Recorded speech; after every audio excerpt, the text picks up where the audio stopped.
नितीन गडकरी यांची काल दिल्लीत भेट झाली असून राष्ट्रीय महामार्गासाठी आम्ही चर्चा केली आहे. सुमारे 12 ते 15 राष्ट्रीय महामार्ग प्रकल्प रखडले असल्याचे जिल्हा प्रभारी मंत्री सतीश जारकिहोळी म्हणाले. त्यांनी सोमवारी पत्रकारांशी संवाद साधला. ते म्हणाले की गेल्या 6 महिन्यांपासून हे सर्व प्रकल्प मार्गी लावण्याचे प्रयत्न सुरू आहेत. याच पार्श्वभूमीवर चर्चा झाली आहे. राज्य सरकारने याचा गांभीर्याने विचार करावा, अन्यथा सर्व काही बंद करू असे ते म्हणाले. जिल्हाधिकारी माती घेण्यास परवानगी देत नाहीत, तर वन विभागाकडून काही रस्त्यांच्या विकासासाठी स्पर्धा सुरू असल्याचे ते म्हणाले. ಲಿಸ್ಟ್ ಕೊಡ್ತೀವಿ ಆಗ ಅವ್ರ ಸ್ಟೇಟ್ ಡಿಸ್ಕಷನ್ ಆಗೋದು ಇನ್ನೊಂದು ಮಿನಿಮಮ್ ಅಂತ ಆದ್ರೆ ಪ್ರತಿಯೊಬ್ಬ ಲೀಡರ್ಸ್ ದಿವಸ ಒಂದೊಂದು ಕಾಂಟ್ರವರ್ಸಿ ಸ್ಟೇಟ್ಮೆಂಟ್ ಬರ್ತಾ ಇರ್ತಾರೆ. ಬಿಜೆಪಿ ಡೆವಲಪ್ಮೆಂಟ್ ಮಾಡೋಣ, ನಮ್ಮ ಕಡೆ ರಾಜ್ಯ ಹಿತಾಸಕ್ತಿ ಹೇಳ್ತೀವಿ, ಇನ್ನೊಂದ್ ಕಡೆ ಸಿಎಂ ಆಯ್ತು, ಅವ್ರ ಪ್ರತಿಯೊಬ್ಬರು ಒಂದೊಂದು ಇದು ಗವರ್ಮೆಂಟ್ ಅಲ್ಲಿ ಇದು ಅವಶ್ಯಕತೆ ಇದೆಯಾ ಬೇಕು ಇನ್ನೊಂದ್ಸಲ ಹೇಳಿಕ್ಕೆ ಆಗಲ್ಲ. ಒಮ್ಮೆ ಓವರ್ ಸ್ಪೀಡ್ ಹೋಗುತ್ತೆ, ಆಕ್ಸಿಡೆಂಟ್ ಆಗ್ತದೆ. ಗವರ್ಮೆಂಟ್ ಡಿಪೆಂಡ್ ಆಗಲ್ಲ. ಓವರ್ ಸ್ಪೀಡ್ ಹೆಂಗ್ ಕಂಟ್ರೋಲ್ ಮಾಡ್ತಾರೆ? ಓವರ್ ಸ್ಪೀಡ್ ಹೋಗುತ್ತೆ, ಬ್ರೇಕ್ ಸರಿ ಇರೋದಿಲ್ಲ, ಸರಿಯಾಗಿ ನಿಲ್ಸಂಗಿಲ್ಲ, ರಸ್ತೆ ಸರಿ ಏನೋ ಪ್ರಾಬ್ಲಮ್ ಇದ್ದೇ ಇರ್ತದೆ. ಆಕ್ಸಿಡೆಂಟ್ ಆಗ್ತಾವ, ಮತ್ತೆ ರಿಪೇರಿ ಮಾಡ್ತಾರೆ. ಎಲೆಕ್ಷನ್ ಓರಿಯೆಂಟೆಡ್ ಸ್ಟೇಟ್ಮೆಂಟ್ ಇದೇನ್ ನಮ್ ಕಡೆ ಅಷ್ಟೇ ಆಗಲ್ಲ, ಅವ್ರ ಕಡೆ ಆಗಲ್ಲ. ಈಗ ಹೇಳಲ್ಲ, ಮತ್ತೆ ಅವ್ರು ಹೇಳಿದವ್ರ ಕೌಂಟರ್ ಅಟ್ಯಾಕ್ ನೀವು ಮಾಡ್ತೀವಿ. ಆ ಕೌಂಟರ್ ಅಟ್ಯಾಕ್ ಅಲ್ಲ, ಅದು ಈಗ ಬಿಜೆಪಿ ಅವರು ಹೇಳ್ಯಾರ ಮೈಸೂರಾಗ ಒಟ್ಟೆ ಆಕ್ಸಿಡೆಂಟ್ ಆಗದೆ ಇರೋ ಗಾಡಿ ತಯಾರು ಮಾಡ್ಬೇಕು. ಅದೇ ತಯಾರು ಮಾಡ್ಬೇಕು, ನಾವು ರೆಡಿ ಮಾಡ್ಬೇಕಷ್ಟೇ. ಈ ರೀತಿ ಸ್ಟೇಟ್ಮೆಂಟ್ ಅವಶ್ಯಕತೆ ಇದೆಯಾ ಅಂತ? ಅವಶ್ಯಕತೆ ಇರಲ್ಲ. ಒಂದೊಂದ್ಸಾರಿ ಆ ಸಂದರ್ಭ, ಆ ಫಂಕ್ಷನ್, ಅಲ್ಲಿ ವಾತಾವರಣದಾಗ ಅವ್ರು ಏನೋ ಹೇಳಿ ಹೋಗಿರ್ತಾರ, ಏನೋ ಹೇಳಿಬಿಡ್ತಾರ. ರೈತರು ಬರ ಬರ್ಲಿ ಅಂತ ಕಾಯ್ತಾರೆ.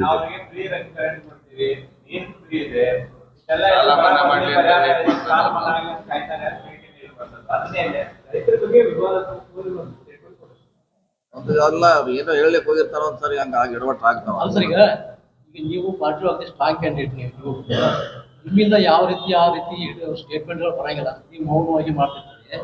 ಅದೇ ನಿಮ್ಮ ಪಾರ್ಟಿ ಒಳಗಿದ್ದವ್ರು ನೀವೇನು ಅಡ್ವೈಸ್ ಮಾಡ್ತೀರಾ? ಹೇಳಿದಿಲ್ಲ, ಯಾವ್ದೋ ಒಂದು ಸಂದರ್ಭದಲ್ಲಿ ಏನೋ ಹೇಳಲಿಕ್ಕೆ ಹೋಗಿರ್ತಾರ, ಒಂದ್ಸರಿ ಎಡವಟ್ಟು ಆಗ್ತೈತೆ. ನೀವೇನಾದ್ರು ಅಡ್ವೈಸ್ ಮಾಡ್ತೀರಾ ಅವ್ರಿಗೆ? ನಾವೇನು ಅಡ್ವೈಸ್ ಮಾಡ್ಲಿಕ್ಕೆ ಆಗಲ್ಲ. ಎಲ್ಲರೂ ಸೀನಿಯರ್ ಅದಾರ, ಅವ್ರವ್ರು ಎಲ್ಲ ಪ್ರಬುದ್ಧರು ಇದ್ದಾರೆ. ಹಂಗೆ ನಾವು ಸಹ ಅಡ್ವೈಸ್ ಮಾಡೋದು ಅವಶ್ಯಕತೆ ಇಲ್ಲ. ಅದು ಪಕ್ಷದ ದೃಷ್ಟಿಯಿಂದ ನಿಮ್ಮೊಂದು ಅಜೆಂಡಾ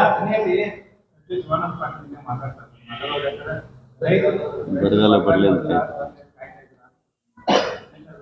ಯಾರು ಬಯಸೋಲ್ಲ, ಯಾರು ಬರಗಾಲ ಬಯಸ. ಯಾಕಂದ್ರೆ ಒಬ್ಬರಿಗೆ ಎಫೆಕ್ಟ್ ಆಗೋಲ್ಲ, ಬರೀ ರೈತರಿಗೆ ಅಷ್ಟೇ ಅಲ್ಲ, ಎಂಡ್ ಪ್ರಾಡಕ್ಟ್ ವರೆಗೂ ಎಫೆಕ್ಟ್ ಆಯ್ತು. ಅದು ರೈತರಿಗೆ ಅಷ್ಟೇ ಸಮಸ್ಯೆ ಆಗೋಲ್ಲ, ತಗೊಳವು, ಅದು ತಿನ್ನವನು, ಮಾರವನು, GDP ಮೇಲೆ ಎಫೆಕ್ಟ್ ಅಲ್ಲಿವರೆಗೆ ಹೋಗ್ತೈತೆ. ಅದು ಮಳೆ ಎಷ್ಟು ಹೆಚ್ಚಾಗ್ತೈತೆ ಅಷ್ಟು ಎಲ್ಲರಿಗೂ ಅನುಕೂಲ, ಇಡೀ ದೇಶಕ್ಕೆ ಅನುಕೂಲ. ಅದು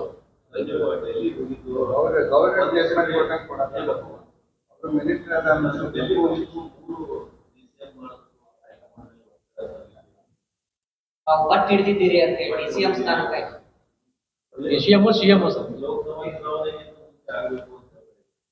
ಯಾವ್ದಾದ್ರು ಪಟ್ಟಿರ್ದಲ್ಲಿ ಏನು ಮಾಡೋದು ಬಿಡುದು, ಅದು ಪಕ್ಷಕ್ಕೆ ಸಂಬಂಧಪಟ್ಟದ್ದು. ಸಿಎಂ ಅಂತ ಇಲ್ಲ, ಯಾವ್ದು ಇಲ್ಲ, ನಾ ಯಾವ್ದು ಹೇಳಿಲ್ಲ, ಕೇಳಿಲ್ಲ. ಅದು ಕೊಡಬೇಕು, ಅದು ಬಿಡಬೇಕು, ಅದು ಪಕ್ಷ ತೀರ್ಮಾನ ಮಾಡ್ಬೇಕು. ಅದು ಯಾವ್ದು ಸೂಟೇಬಲ್ ಅನ್ನೋದು ಅವ್ರು ಡಿಸಿಷನ್ ತಗೋಬೇಕು. ಹೋಗಿ ಬಂದಿರ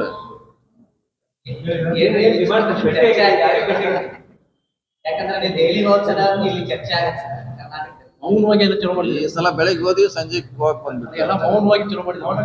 ಹಿಂಗಾಗಿ ಯಾರಿಗೂ ಗೊತ್ತಾಗಿಲ್ಲ.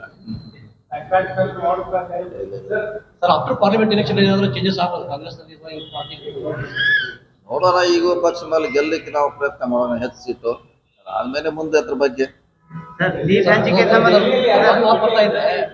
ಸುರ್ಜೇವಾಲ ಅವ್ರ ಭೇಟಿ. ಆಫ್ಟರ್ ಲೋಕಸಭಾ ಎಲೆಕ್ಷನ್ ನಮ್ಮ ಪಕ್ಷದ MP ಇದು ಚರ್ಚೆ ಆಯ್ತು. MP ಇದು ಸರ್, ಇನ್ನೊಂದು ಎಲ್ಲ ನಮ್ದು ಪ್ರಮುಖವಾಗಿ ಚಿಕ್ಕೋಡಿ ಬೆಳಗಾವ್.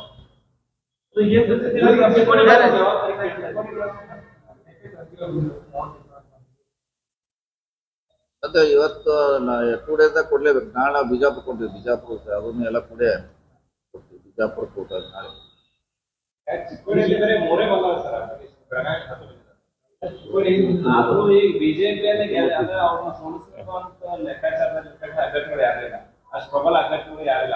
ಅದೆಲ್ಲ ಮಾಡ್ಬೇಕು. ನಾವು ಮಾಡ್ಬೇಕಾಯ್ತು. ಎಲ್ಲ ಸೂಟು ಹೊಲಿಸಿ ಎಲ್ಲ ಕಟಿಂಗ್ ಮಾಡಿ ರೆಡಿ ಮಾಡಿ ಅವನ್ನೆಲ್ಲ ಕಾಯಿ ಹಾಕಿ ರೆಡಿ ಮಾಡ್ಬೇಕು ನಾವು. ಇನ್ನೊಂದು ಲೋಕಸಭಾ ಎಲೆಕ್ಷನ್ ನಂತರ ಗೊತ್ತಿಲ್ಲ ನಿಮ್ಗೆ. ಇದ್ರಾಗ ಅವನ್ನೆಲ್ಲ ಇನ್ನು 3 ತಿಂಗಳು ಐತಿ, ಜಿಮ್ ಕಳಿಸ್ತೀವಿ, ಜಿಮ್ನಾಗ ಓಡಾಡ ಅಂತ ಹೇಳ್ತೀವಿ. High fat Kolhapur milk free ಅಂತ ಹೇಳ್ತೀವಿ ಅವ್ನಿಗೆ.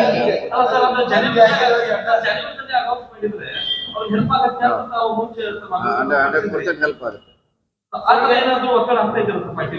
ಹೇಳಿದೀವಿ. ಈಗ ನಾವು ನಮ್ಮ ಲಿಸ್ಟ್ ಅಲ್ಲಿ ನಾವೆಲ್ಲ ಜಿಲ್ಲಾ ಇನ್ನೊಂದ್ಸಾರಿ ಫೈನಲ್ ಕೂಡಿ ಒಬ್ಬರು ನಾವು ಹೇಳ್ತೀವಿ ಅಂತ, ಅವ್ರಿಗೆ ಅಡ್ವಾನ್ಸ್ ಆಗಿ ಹೇಳ್ತೀವಿ ಕೆಲಸ ಮಾಡ್ಲಿಕ್ಕೆ. ಹೈಕಮಾಂಡ್ ಒಪ್ಪಿಗೆ ತಗೊಳ್ತೀವಿ.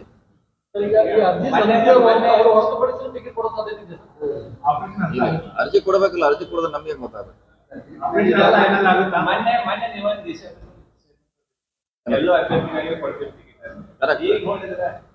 ಸರ್, ಈಗ ಚಿಕ್ಕೋಡಿ ಲೋಕಸಭಾ ಕ್ಷೇತ್ರ ಕುರುಬ ಸಮುದಾಯಕ್ಕೆ ಲೆಕ್ಕಾಚಾರ ಜೊತೆಗೆ ತಾವು ಹೇಳಿಕೆಯನ್ನ ಕೊಟ್ಟಿದ್ರಿ.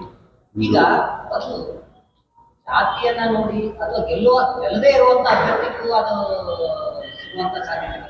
ಯಾಕಂದ್ರೆ ಜಾತಿ ನೋಡಿದ್ರೆ ಯಾರು ಗೆಲ್ತಾರೋ ಅವ್ರು ಸಿಗಂಗಿಲ್ಲ, ಜಾತಿ ಇದ್ದವ್ರು ಸಿಗ್ತದೆ. ನಾನು ಸೆಪ್ಪಾಡದಲ್ಲಿ ಭಾಷಣ ಮಾಡಿದ್ದು ಚಿಂತನೆ ಮಾಡ್ತಾ ಇದ್ದೀವಿ ಅಂತ ಹೇಳಿದೆ. ಅಂತ ಹೇಳಿದೆ. ಸೆಪ್ಪಾಡ ಭಾಷೆಯಲ್ಲಿ ಕುರುಬರು ಇವ ಅಷ್ಟು ಪ್ರಬಲ ಇರಬೇಕು, ಎಲ್ಲ ಇದ್ರೆ ಚಿಂತನೆ ಇದೆ ಅಂತ ಹೇಳಿದ್ವಿ. ಕೊಡ್ತು ಅಂತ ಹೇಳಿಲ್ಲ. ಈಗ ಅವ್ರು 2 ಅರ್ಜಿ ಕೊಟ್ಟಿದ್ದಾರೆ ಕುರುಬರಲ್ಲಿ. ಅವ್ರು ಕರೆಸ್ತೀವಿ, ಅವ್ರ ಸಮುದಾಯಕ್ಕೆ ಕರೆಸ್ತೀವಿ. ಅವ್ರು ಎಷ್ಟು ಅವ್ರಿಗೆ ಬ್ಯಾಕ್ ಮಾಡ್ತಾರೆ ಚರ್ಚೆ ಮಾಡ್ತೀವಿ. ಎಸ್ ಅಂದ್ರೆ ಮಾಡ್ತೀವಿ, ಇಲ್ಲ ನಮ್ಗೆ ಆಗೋಲ್ಲ ಅಂತ ಅವ್ರಿಗೆ ಕ್ಯಾಂಡಿಡೇಟ್ ಇಲ್ಲ ಅಂದ್ರೆ ಇಲ್ಲ. ಅದೇ ಪ್ರಶ್ನೆ. ನಾವು ಚಿಂತನೆ ಮಾಡ್ತೀವಿ ಅಂತ ಹೇಳಿದ್ವಿ, ಕೊಡ್ತೀವಿ ಅಂತ ಹೇಳಿ ಹೇಳಿಲ್ಲ.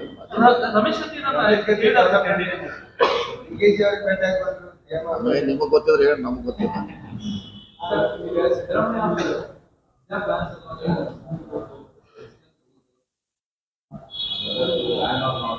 ಡಿಸಿಷನ್ ತಗೊಂಡಿಲ್ಲ. ಅದೇ ಸರ್, ಸರ್ಕಾರದಲ್ಲೂ ಇದೆ. ನಾವು ಅದು ನಮ್ಮ ಸರ್ಕಾರ ಬಂದ್ರೆ ಅದನ್ನ ಲಿಫ್ಟ್ ಮಾಡ್ತೀವಿ, ಬ್ಯಾನ್ ಲಿಫ್ಟ್ ಮಾಡ್ತೀವಿ ಅಂತ ಹೇಳಿದ್ವಿ. ಅದ್ರಲ್ಲಿ ಪಾರ್ಟ್ ಆಫ್ ಅದು ಇದು ನಮ್ಮ ಮ್ಯಾನಿಫೆಸ್ಟೋದಲ್ಲಿ ಬಹುಶಃ ಇರ್ಬೋದು ಅದು. ನಾವು ಬಂದ್ರೆ ಅದನ್ನ ತೆಗಿತೀವಿ ಅಂತ ಹೇಳಿದ್ವಿ. ಅದ್ರಲ್ಲಿ ಏನು ಪ್ರಶ್ನೆ ಇಲ್ಲ. ಆಲ್ರೆಡಿ ಅನೌನ್ಸ್ ಮಾಡಿದ್ವಿ, ಬ್ಯಾನ್ ಲಿಫ್ಟ್ ಮಾಡ್ತೀವಿ.